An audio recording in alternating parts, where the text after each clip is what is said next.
আসসালামু আলাইকুম। আপনাদের সবাইকে ছাত্র জনতার বিপ্লবে সিক্ত নতুন বাংলাদেশে স্বাগত জানাচ্ছি। গভীর শ্রদ্ধা জানাচ্ছি জুলাই আগস্ট মাসে ফ্যাসিবাদের বিরুদ্ধে ছাত্র জনতার অভ্যুত্থানে নিহত সকলের প্রতি। তাদের আত্মার মাগফিরাত কামনা করছি। তাদের আত্মত্যাগের বিনিময়ে নতুন বাংলাদেশ গড়ার শপথ নিয়ে আমি আপনাদের কাছে কিছু কথা বলতে চাই। শরণার্থীকালের ভয়াবহ বন্যায় যারা মৃত্যুবরণ করেছেন, যারা অসুস্থ হয়ে পড়েছেন বা যারা সর্বস্ব হারিয়েছেন, যারা দুঃসহ জীবনযাপন করছেন, তাদের স্মরণে রেখে আজকের কথাগুলো বলছি। বন্যা দুর্গতদের জীবন দ্রুত স্বাভাবিক করার জন্য যাবতীয় উদ্যোগ সরকারি বেসরকারি পর্যায়ে নেবার আয়োজন করেছি। ভবিষ্যতে সকল ধরনের বন্যা প্রতিরোধে আমাদের আভ্যন্তরীণ এবং প্রতিবেশীদের সঙ্গে যাতে যৌথভাবে নেওয়া যায় সে আলোচনা শুরু করেছে। প্রিয় দেশবাসী, আপনারা জানেন বিপ্লবী ছাত্র জনতা জাতির এই ক্রান্তি লগ্নে আমাকে এক গুরু দায়িত্ব অর্পণ করেছে। তারা নতুন এক বাংলাদেশ গড়তে চায়। নতুন প্রজন্মের এই গভীর আকাঙ্ক্ষাকে বাস্তবে রূপ দেওয়ার সংগ্রামে আমি একজন সহযোদ্ধা হিসেবে তাদের সঙ্গে যোগ দিয়েছি। দেশের সকল বয়সের, সকল পেশার, সকল মতের, সকল ধর্মের সবাইকে বিনা দ্বিধায় এই সংগ্রামে যোগ দেওয়ার আহ্বান জানাচ্ছি। প্রিয় দেশবাসী, লক্ষ লক্ষ শহীদের রক্তের বিনিময়ে এবং লক্ষ লক্ষ মা বোনের আত্মদানের বিনিময়ে যে বাংলাদেশ আমরা পেয়েছিলাম তা ফ্যাসিবাদ এবং স্বৈরাচারের হাতে ধ্বংস হয়ে গেছে। আপনারা দেখেছেন আমাদের প্রতিটি প্রতিষ্ঠানকে তারা কিভাবে শেষ করেছে। দেশের রন্ধ্রে রন্ধ্রে ঢুকে গেছে দুর্নীতি। এমন এক দেশে আমাদের দেশ রূপান্তরিত হয়েছে যেখানে স্বৈরাচারের পিয়নও দুর্নীতির মাধ্যমে 400 কোটি টাকার সম্পদ করার মতো অকল্পনীয় কাজ করে গেছে নির্বিবাদে। শিক্ষা খাতকে পঙ্গু করে দিয়েছে। ব্যাংকিং ও শেয়ার বাজার খাতে লুটপাট, প্রকল্প ব্যয়ে বিশ্ব রেকর্ড, অবাধ সম্পদ পাচার, আইন শৃঙ্খলা রক্ষাকারী সংস্থাকে নিজ দলের পুতুলে রূপান্তর, বাক স্বাধীনতা হরণ, মানবাধিকার হরণ, এসবই হিমশৈলের অগ্রভাগ মাত্র। ক্ষমতা কুক্ষিগত করতে ফ্যাসিবাদী সরকার খর্ব করেছে জনগণের সাংবিধানিক ক্ষমতা ও অধিকার। দুঃশাসন, দুর্নীতি, অন্যায়, অবিচার, নিপীড়ন, বিচারের নামে প্রহসনের মাধ্যমে জনসুরক্ষা বিপন্ন করেছে। জনগণকে নির্যাতন ও বঞ্চনা ও বৈষম্যের মুখোমুখি দাঁড় করিয়ে দিয়েছে। নতুন প্রজন্মের মানুষ সহ কোটি কোটি মানুষের ভোটাধিকারকে বছরের পর বছর হরণ করেছে। মানুষের এগিয়ে যাওয়ার পথে সকল ধরনের প্রতিবন্ধকতা তৈরি করে স্বৈরাচার তার নিজের, পরিবারের ও দলের কিছু মানুষের হাতে দেশের মালিকানা তুলে দিয়েছে। প্রিয় দেশবাসী, কিন্তু এই দ্বার প্রান্তে দাঁড়িয়েই আমাদের গড়তে হবে স্বপ্নের বাংলাদেশ। বৈষম্যহীন, শোষণহীন, কল্যাণময় এবং মুক্ত বাতাসের রাষ্ট্রের যে স্বপ্ন নিয়ে ছাত্র জনতা আন্দোলনে ঝাঁপিয়ে পড়েছিল, আমি তাদের সেই স্বপ্ন পূরণে অঙ্গীকারবদ্ধ। আপনাদের সবাইকে এই শুভলগ্নে তাদের স্বপ্ন পূরণে সমস্ত শক্তি নিয়ে এগিয়ে আসার আহ্বান জানাচ্ছি। তাদের স্বপ্ন আমাদের স্বপ্ন। জাতীয় জীবনে তরুণরা একটা মহা সুযোগ সৃষ্টি করে দিয়েছে। আমরা সবাইকে সুযোগ ব্যবহার করার কাজে এগিয়ে আসতে আহ্বান জানাচ্ছি। গণরোষের মুখে ফ্যাসিবাদী সরকার প্রধান দেশ ত্যাগ করার পর আমরা এমন একটি দেশ গড়তে চাই যেখানে প্রতিটি নাগরিকের মানবাধিকার থাকবে পুরোপুরি সুরক্ষিত। আমাদের লক্ষ্য একটাই, উদার, গণতান্ত্রিক, বৈষম্যহীন, অসাম্প্রদায়িক বাংলাদেশ। আমরা এক পরিবার, আমাদের এক লক্ষ্য। কোনো ভেদাভেদ যেন আমাদের স্বপ্নকে ব্যাহত করতে না পারে, সেজন্য আমরা প্রতিজ্ঞাবদ্ধ। বর্তমান সরকারের দায়িত্ব গ্রহণের মাত্র 2 সপ্তাহ শেষ হলো। কর্মযাত্রার প্রথম পর্যায়ে রাষ্ট্র সংস্কারের কাজে আপনাদের কাছ থেকে যে সমর্থন পাচ্ছি সেজন্য আন্তরিক ধন্যবাদ। আমরা অনুধাবন করছি যে আমাদের কাছে আপনাদের প্রত্যাশা অনেক। এই প্রত্যাশা পূরণে আমরা বদ্ধপরিকর। যদিও দীর্ঘদিনের গণতন্ত্রহীনতা, 15 বছরের ফ্যাসিবাদী শাসন ব্যবস্থা প্রায় প্রতিটি ক্ষেত্রেই আমাদের জন্য পর্বতসম চ্যালেঞ্জ রেখে গিয়েছে, কিন্তু এই চ্যালেঞ্জ গ্রহণে আমরা প্রস্তুত। আজ আমি সরকারের পক্ষ থেকে আপনাদের দোয়া ও সহযোগিতা কামনা করতে আপনাদের সামনে এসেছি। শুধু আমি বলবো, আপনাদের একটু ধৈর্য ধরতে হবে। এখনই সব দাবি পূরণ করার জন্য জোর করা, প্রতিষ্ঠানে ঢুকে ব্যক্তিবিশেষকে হুমকির মধ্যে ফেলা, মামলা গ্রহণের জন্য চাপ সৃষ্টি করা, বিচারের জন্য গ্রেফতারকৃত ব্যক্তিকে আদালতে হামলা করে আগেই এক ধরনের বিচার করে ফেলার যে প্রবণতা, তা থেকে বের হতে হবে। ছাত্র জনতার বিপ্লবের গৌরব ও সম্ভাবনা এসব কাজে ম্লান হয়ে যাবে। নতুন বাংলাদেশ গড়ার প্রচেষ্টাও এতে ব্যাহত হবে। রাতারাতি এই পরিস্থিতি থেকে উত্তরণ কঠিন।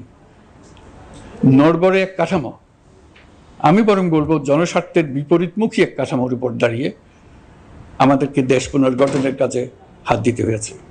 আমরা এখান থেকেই বাংলাদেশকে এমনভাবে করতে চাই যেন এদেশে জনগণই সত্যিকার অর্থে সকল ক্ষমতার উৎস হয়, বিশ্ব দরবারে একটি মানবিক ও কল্যাণকর রাষ্ট্র হিসেবে সমাদৃত হয়। তরুণ প্রজন্ম, শিক্ষার্থী ও জনতার আত্মত্যাগের প্রতি সম্মান জানাতে রাষ্ট্র সংস্কারের কাজে সফল আমাদের হতেই হবে।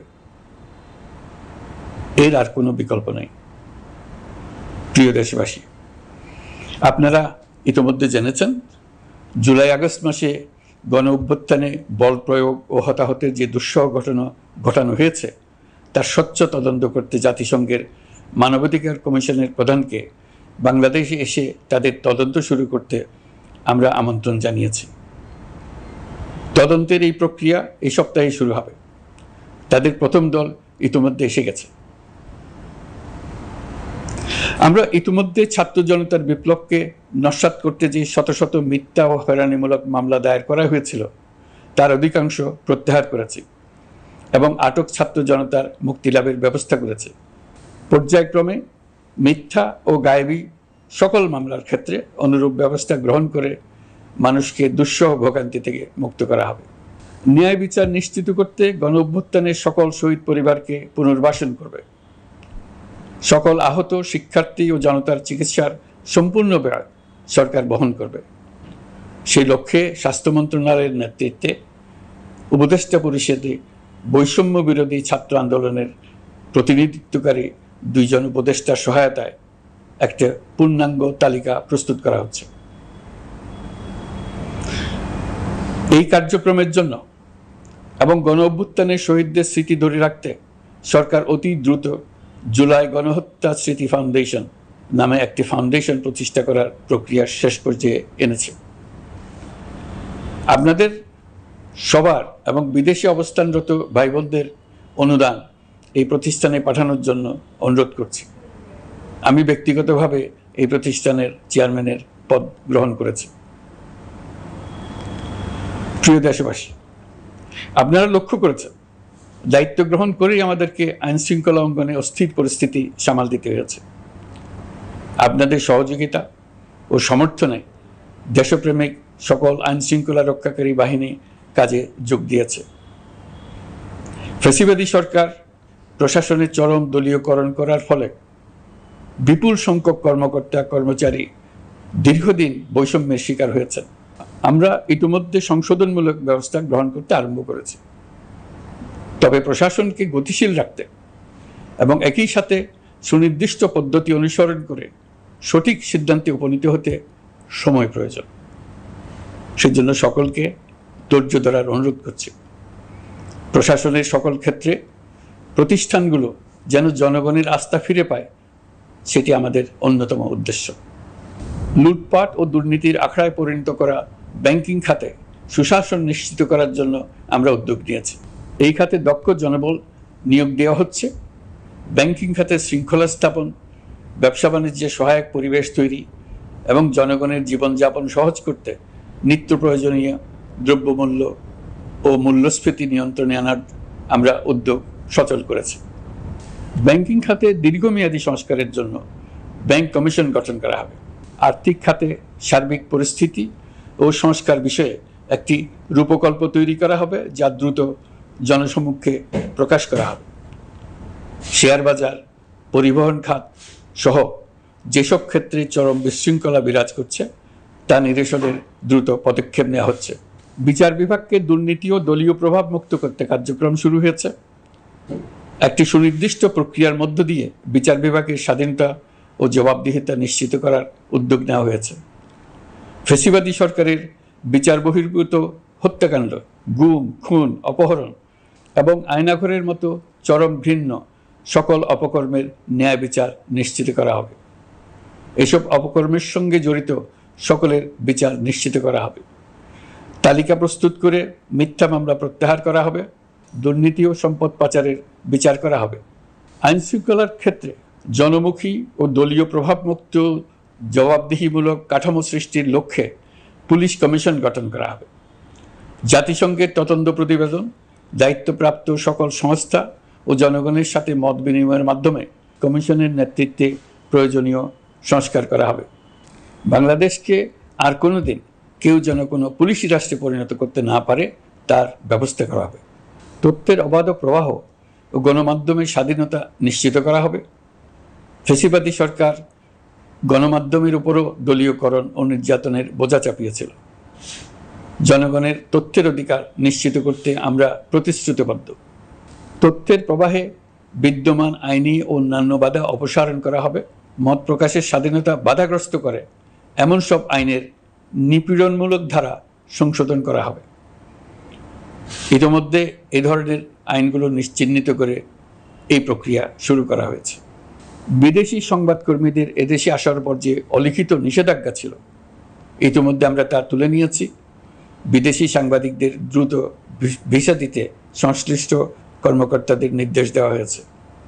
আমরা আশা করি পরিবর্তিত পরিস্থিতিতে গণমাধ্যম কর্মীরা নিরপেক্ষ সাংবাদিকতা চালিয়ে যাবেন। শিক্ষাক্ষেত্রে চরম নৈরাজ্য প্রতিষ্ঠিত করে গেছে বিগত সরকার। আমরা তার পূর্ণাঙ্গ সংস্কারের উদ্যোগ নেব। এটা আমাদের অন্যতম অগ্রাধিকার। আপনারা জানেন, দায়িত্ব গ্রহণের পর দ্রুততম সময়ের মধ্যে সকল শিক্ষা প্রতিষ্ঠান খুলে দেওয়া হয়েছে। শিক্ষার্থীদের জন্য সৃজনশীল, নিরাপদ ও ভীতিমুক্ত পরিবেশ নিশ্চিত করা আমাদের অঙ্গীকার। একই সাথে পাঠ্যক্রমকে যুগোপযোগী করার কাজও দ্রুত শুরু করা হবে। গণতন্ত্রকে সুসংহত করতে স্থানীয় সরকার প্রতিষ্ঠানগুলোকে শক্তিশালী করা হবে এবং ক্ষমতার বিকেন্দ্রীকরণ নিশ্চিত করা হবে। ছাত্র জনতার গণঅভ্যুত্থানকে সফল পরিণতি দিতে প্রশাসন, বিচার বিভাগ, নির্বাচন কমিশন ও নির্বাচনী ব্যবস্থা, আইন শৃঙ্খলা খাত এবং তথ্য প্রবাহে প্রয়োজনীয় সংস্কার সম্পূর্ণ করে অবাধ ও সুষ্ঠু অংশগ্রহণমূলক নির্বাচন আয়োজন করা হবে। এর লক্ষ্য হবে দুর্নীতি, লুটপাট, গণহত্যার বিরুদ্ধে একটি জবাবদিহিতামূলক রাজনৈতিক বন্দোবস্তের সূচনা। বর্তমান সরকার দুর্নীতির বিরুদ্ধে স্পষ্ট অবস্থান গ্রহণ করেছে। আমাদের সকল উপদেষ্টা দ্রুততম সময়ের মধ্যে তাদের সম্পদের বিবরণ প্রকাশ করবেন। পর্যায়ক্রমে এটা সকল সরকারি কর্মকর্তাদের ক্ষেত্রেও নিয়মিত এবং বাধ্যতামূলক করা হবে। রাষ্ট্রীয় পর্যায়ে দুর্নীতির বিরুদ্ধে ব্যবস্থা গ্রহণে সংবিধানের ৭৭ অনুচ্ছেদে প্রতিশ্রুত ন্যায়পাল নিয়োগে অধ্যাদেশ প্রণয়ন করা হবে। এবার কৃষি খাতের কথা একটু বলে। কৃষি নির্ভর বাংলাদেশে কৃষকের স্বার্থ যেন সুরক্ষিত থাকে, কৃষক যেন তার উৎপাদিত পণ্যের ন্যায্য মূল্য পায়, তা নিশ্চিত করা হবে। প্রবাসী শ্রমিকরা যেভাবে বৈষম্য বিরোধী ছাত্র জনতার আন্দোলনকে সমর্থন দিয়েছে, মুক্তিকামী জনগণ তা কৃতজ্ঞ চিত্তে স্মরণ করে। তাদের প্রতি সকল পর্যায়ে সম্মানজনক আচরণ নিশ্চিত করা হবে। বাংলাদেশের স্বাস্থ্য খাত অন্যতম দুর্নীতিগ্রস্ত খাত। জনগণের জন্য পর্যাপ্ত স্বাস্থ্যসেবা নিশ্চিত করার লক্ষ্যে স্বাস্থ্য খাতে প্রয়োজনীয় সংস্কার করা হবে।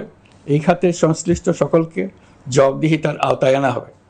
হাসপাতালগুলোকে আধুনিকায়নের উদ্যোগ নেওয়া হবে এবং সেখানে সরকারি ডাক্তার সহ বিশেষজ্ঞদের নিয়মিত উপস্থিতি নিশ্চিত করা হবে।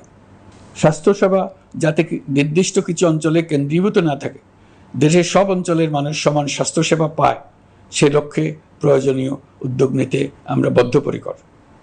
বর্তমান প্রজন্ম অনেক বেশি সচেতন। বিশ্বের বিভিন্ন প্রান্তে ঘটে যাওয়া পরিবর্তন বিষয়ে তারা ওয়াকিবহাল শুধু নয়, তারা নেতৃত্ব দিচ্ছে। তারা যে উন্নয়নের স্বপ্ন দেখে তা টেকসই এবং পরিবেশ বান্ধব, প্রকৃতি ধ্বংসকারী উন্নয়ন নয়। শুধু জিডিপি একটি দেশের উন্নয়নের মাপকাঠি হতে পারে না। নদী নালা, খাল বিল, পাহাড় বন, মাটি আর বাতাস ধ্বংস আর দূষিত করে যে উন্নয়ন হয় তা দীর্ঘমেয়াদী টেকসই নয়। জীবাশ্ম জ্বালানির বিরুদ্ধে পরিবেশবাদীদের সাথে আমাদের সরকারের অবস্থান সামঞ্জস্যপূর্ণ। জলবায়ু পরিবর্তন রোধ করতে এবং আগামী প্রজন্মের জন্য সুস্থ একটা পৃথিবী রেখে যেতে কার্বন নিঃসরণ শূন্যের কোঠায় নামিয়ে আনার বিকল্প নেই। আমাদের সরকার পরিবেশ ও জলবায়ু রক্ষায় সর্বোচ্চ গুরুত্ব দেবে। এই কার্যক্রমে তরুণ সম্প্রদায়কে সম্পৃক্ত করা হবে। ইতোমধ্যে বিভিন্ন রাষ্ট্র ও জাতিসংঘ বর্তমান সরকারের কর্মসূচির প্রতি সমর্থন ব্যক্ত করেছে। আমরা সকল রাষ্ট্রের সাথে বন্ধুত্বপূর্ণ সম্পর্ক বজায় রাখব। আমাদের পররাষ্ট্রনীতির ভিত্তি হবে পারস্পরিক আস্থা, বিশ্বাস ও সহযোগিতা। আমরা মানবাধিকার আইন সহ সকল আন্তর্জাতিক আইনের প্রতি শ্রদ্ধাশীল। আমাদের পক্ষ থেকে গুম বিষয়ক আন্তর্জাতিক চুক্তির পক্ষরাষ্ট্র হওয়া সহ বিভিন্ন পদক্ষেপ নেওয়া হয়েছে। ইতিমধ্যে পক্ষভুক্ত এমন সকল আঞ্চলিক ও দ্বিপাক্ষিক চুক্তি ও সমঝোতা বাস্তবায়ন করে যাব। আমাদের সরকার রোহিঙ্গা সমস্যার বাস্তবসম্মত সমাধানের লক্ষ্যে আন্তর্জাতিক সম্প্রদায়ের সাথে কাজ করে যাবে। আমরা জাতীয় ঐক্যে বিশ্বাসী। প্রয়োজনীয় সংস্কারের লক্ষ্যে রাজনৈতিক ঐক্যের মধ্য দিয়ে নিশ্চিত করা হবে নারী, শিশু, প্রতিবন্ধী, ধর্মীয় সংখ্যালঘু, আদিবাসী সকলেই এদেশের নাগরিক এবং সমান আইনের সুরক্ষার অধিকারী। তাদের সকলের মানবিক অধিকার সহ অন্যান্য সকল অধিকার নিশ্চিত করার উদ্যোগ নেওয়া হবে। এই জন্য আমি উপদেষ্টা পদমর্যাদা সম্পন্ন একজন বিশেষ সহকারী নিয়োগ দিয়েছি, যার দায়িত্ব হবে জাতীয় সংহতি উন্নয়ন। বন্যা কবলিত এলাকার সকল মানুষের দুর্ভোগ লাঘবে সরকার সঠিক সহায়তা দেওয়ার জন্য সরকারের যত কার্যক্রম আছে তাদের সচল করেছে। ইতিমধ্যে উপদেষ্টাবৃন্দ বিভিন্ন এলাকার দায়িত্ব নিয়ে এলাকায় গেছেন। আমার কার্যালয়ে একটা নিয়ন্ত্রণ কক্ষ স্থাপন করা হয়েছে। বন্যা পরবর্তী কার্যক্রম নেওয়া হয়েছে।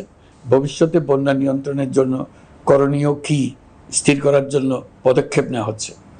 দেশপ্রেমিক সেনাবাহিনী, পুলিশ, বিজিবি, র্যাবকে গুম নির্যাতনের কাজে লাগিয়ে তাদের কলঙ্কিত করা হয়েছে। তারা দেশের গৌরব। তাদেরও কিছু অতি উৎসাহী সদস্যের কারণে পুরো বাহিনীকে আমরা কলঙ্কিত দেখতে চাই না। আমরা অপরাধীদের চিহ্নিত করতে চাই এবং তাদের শাস্তি দিতে চাই, যেন ভবিষ্যতে কারো হুকুমে দেশপ্রেমিক কোনো বাহিনীর, পুলিশের, র্যাবের কোনো সদস্য হত্যাকাণ্ড, গুম ও অত্যাচারে জড়িত হওয়ার সাহস না করে। তাদের কাছে হুকুম যত বড় কর্তৃপক্ষের কাছ থেকে আসুক না কেন, তারা তা উপেক্ষা করবে। ভবিষ্যতে উপরওয়ালার হুকুমে এমন ঘৃণ্য কাজ করতে বাধ্য হয়েছে এমন ব্যাখ্যা কারো কাছে গৃহীত না হয় তার ব্যবস্থা করা হবে। আমি দেশরক্ষা বাহিনী, পুলিশ বাহিনী এবং অন্যান্য সহল বাহিনীকে নির্দেশ দিয়েছি তারা তাদের মধ্যে যারা হত্যাকাণ্ড, গুম, খুন বা শারীরিক মানসিক অত্যাচারে সরাসরি জড়িত তাদের চিহ্নিত করে বিচারের ব্যবস্থা করতে। যারা গুম হয়েছে, হত্যার শিকার হয়েছে তাদের তালিকা প্রস্তুত করতে। তাদের পরিবার সমূহকে সান্ত্বনা দেওয়ার ভাষা আমার নাই।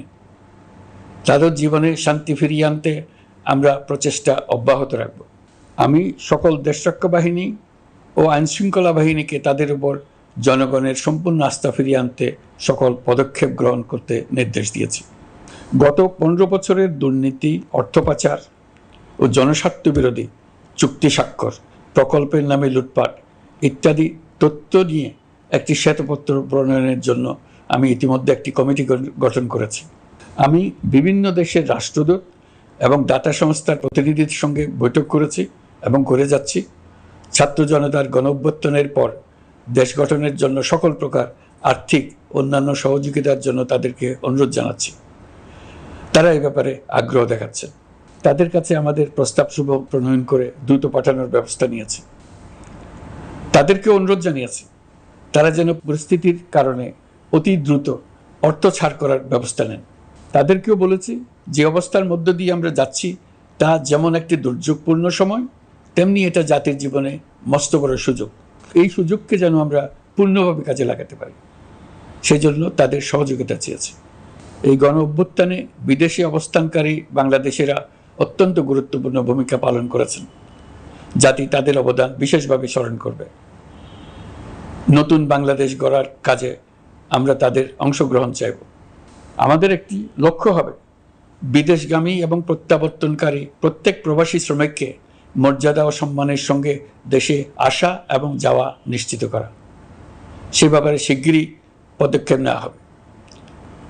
বিদেশে অবস্থানরত সকলের কাছে আমার আবেদন, তারা যেন তাদের উপার্জিত অর্থ অফিসিয়াল চ্যানেলে দেশে পাঠান। দেশের অর্থনৈতিক সংকট উত্তরণে এই অর্থ বিশেষভাবে প্রয়োজন। কি কি ব্যবস্থা নিলে তাদের জন্য অফিসিয়াল চ্যানেলে অর্থ পাঠানো সহজ হবে সেটা সম্বন্ধে আমরা তাদের পরামর্শ নেব। সারা দেশ ঘুষের মহাসমুদ্রে নিমজ্জিত। কিভাবে ঘুষ থেকে আমরা মুক্ত হতে পারি তার জন্য আমাদের পরামর্শ দেন। শুধু এই কাজটা নিয়ে অগ্রসর হতে পারলেই আমি মনে করি দেশের জন্য এই সরকার একটা গুরুত্বপূর্ণ অবদান রেখে গেছে বলে স্মরণীয় হয়ে থাকবে। আমি কথা দিচ্ছি, এই ব্যাপারে আমি আমার সর্বশক্তি নিয়োজিত করব। আমাদের দায়িত্ব দেশের সকল মানুষকে একটি পরিবারের বন্ধনে আবদ্ধ করা। পরিবারে মতভেদ থাকবে, বাকবিতণ্ডা হবে, কিন্তু আমরা ভাই বোন, আমরা বাবা মা, আমরা কেউ কারো শত্রু না। কাউকে তার মতের জন্য শত্রু মনে করব না, কাউকে ধর্মের কারণে শত্রু মনে করব না, কাউকে লিঙ্গের কারণে শত্রু মনে করব না। আমরা সবাই সমান, কেউ কারো উপরে, কেউ কারো নিচে না। এই ধারণা আমরা জাতীয় জীবনের সর্বক্ষেত্রে প্রতিষ্ঠিত করতে চাই। একটা বিশেষ ব্যাপারে আমরা আপনাদের সহযোগিতা চাচ্ছি। আমাদের দায়িত্ব গ্রহণের পর থেকে প্রতিদিন সচিবালয়ে, আমার অফিসের আশেপাশে, শহরের বিভিন্ন স্থানে সমাবেশ করা হচ্ছে। গত 16 বছরের অনেক দুঃখ কষ্ট আপনাদের জমা আছে, সেটা আমরা বুঝি। আমাদের যদি কাজ করতে না দেন তাহলে এই দুঃখ ঘোচানোর সকল পথ বন্ধ হয়ে যাবে। আপনাদের কাছে একান্ত অনুরোধ, আমাদের কাজ করতে দেন। আপনাদের যা চাওয়া তা লিখিতভাবে আমাদেরকে দিয়ে যান। আমরা আপনাদের বিপক্ষ দল নয়। আইনসঙ্গতভাবে যা কিছু করার আছে আমরা অবশ্যই তা করব, কিন্তু আমাদেরকে ঘেরাও করে এই গুরুত্বপূর্ণ দিনগুলোতে আমাদের কাজে বাধা দেবেন না। সবাই মিলে তাদের বোঝান, তারা যেন এই সময়ে তাদের অভিযোগের প্রতি দৃষ্টি আকর্ষণের জন্য আমাদের দৈনন্দিন গুরুত্বপূর্ণ কাজে বাধা না দেন। একটা বিষয়ে সবাই জানতে আগ্রহী, কখন আমাদের সরকার বিদায় নেবে। এটার জবাব আপনাদের হাতে। কখন আপনারা আমাদেরকে বিদায় দেবেন? আমরা কেউ দেশ শাসনের মানুষ নই। আমাদের নিজ নিজ পেশায় আমরা আনন্দ পাই। দেশের সংকটকালে ছাত্রদের আহ্বানে আমরা এই দায়িত্ব গ্রহণ করেছি। আমরা সমস্ত শক্তি দিয়ে এই দায়িত্ব পালন করব। আমাদের উপদেষ্টা মণ্ডলীও এই লক্ষ্যে উদ্বুদ্ধ হয়ে সবাই মিলে একটা টিম হিসেবে কাজ করে যাচ্ছি। কখন নির্বাচন হবে সেটা সম্পূর্ণ রাজনৈতিক সিদ্ধান্ত, আমাদের সিদ্ধান্ত নয়। দেশবাসীকে ঠিক করতে হবে আপনারা কখন আমাদেরকে ছেড়ে দেবেন। আমরা ছাত্রদের আহ্বানে এসেছি, তারা আমাদের প্রাথমিক নিয়োগকর্তা। দেশের আপামর জনসাধারণ আমাদের নিয়োগ সমর্থন করেছে। আমরা ক্রমাগতভাবে সবাইকে বিষয়টি স্মরণ করিয়ে যাব, যাতে হঠাৎ করে এই প্রশ্ন উত্থাপিত না হয় আমরা কখন যাব। তারা যখনই বলবে আমরা চলে যাব। আমরা সংস্কারের অংশ হিসেবে নির্বাচন কমিশনকেও সংস্কার করব। কমিশনকে যে কোনো সময় আদর্শ নির্বাচনের জন্য প্রস্তুত রাখব। আমরা বিভিন্ন সংস্কারের কাজ শুরু করেছি। দেশবাসীকে অনুরোধ করব একটা আলোচনা শুরু করতে। আমরা সর্বনিম্ন কি কি কাজ সম্পূর্ণ করে যাব, কি কি কাজ মোটামুটি করে গেলে হবে। এই আলোচনার মাধ্যমে আমরা একটা দিক নির্দেশনা পেতে পারি। তবে চূড়ান্ত সিদ্ধান্ত রাজনৈতিক সিদ্ধান্ত, সেটা রাজনৈতিক আলোচনা থেকেই আসবে। এই দিক নির্দেশনা না পেলে আমরা দাতা সরকার এবং আন্তর্জাতিক অর্থনৈতিক প্রতিষ্ঠানসমূহের সঙ্গে আলোচনায় দৃঢ়তার সঙ্গে অগ্রসর হতে পারছি না। আমি নিশ্চয়তা দিচ্ছি, আমরা আমাদের পক্ষ থেকে মেয়াদ বৃদ্ধির কোনো প্রশ্ন তুলব না। আমরা আপনাদের সকলের দোয়া চাই। যেই কদিন আছি সেই সময়টুকু উপদেষ্টা মণ্ডলীর প্রত্যেকে নিজ নিজ সাধ্যমতো দেশের এই সংকটকালে সংকট উত্তরণে যেন নিজ নিজ মেধা সাধ্যমতো কাজে লাগাতে পারে। নতুন বাংলাদেশ গড়ার যে সুযোগ ছাত্র জনতার রক্তের বিনিময়ে আমরা অর্জন করলাম, আমরা আমাদের মতানৈক্যের কারণে সেটা যেন হাতছাড়া করে না ফেলে, এটা আমরা নিশ্চিত করতে চাই। এই সুযোগ এবার হারিয়ে ফেললে আমরা জাতি হিসেবে পরাজিত হয়ে যাব। শহীদ, আহত এবং জীবিত ছাত্র জনতার কাছে আমরা প্রতিজ্ঞাবদ্ধ থাকতে চাই। আমরা এই অর্জনকে কিছুতেই হারিয়ে যেতে দেব না। যে সুযোগ তারা আমাদেরকে দিয়েছে তার মাধ্যমে আমাদের দেশকে পৃথিবীর একটি শ্রদ্ধেয়, সকল দিকে দৃষ্টান্ত স্থাপনকারী দেশে পরিণত করতে আমরা শপথ নিয়েছি। সবশেষে আবারও আমাদের দেশের সকল মানুষ, শিশু, কিশোর কিশোরী, তরুণ তরুণী, বয়স্ক, বৃদ্ধ, নারী, পুরুষ সবার কাছে দোয়া চাইছি যেন আমরা আমাদের সকলের স্বপ্ন বাস্তবায়নে সফল হই। আল্লাহ আমাদের সহায় হন, আমাদের সবার মঙ্গল করুন।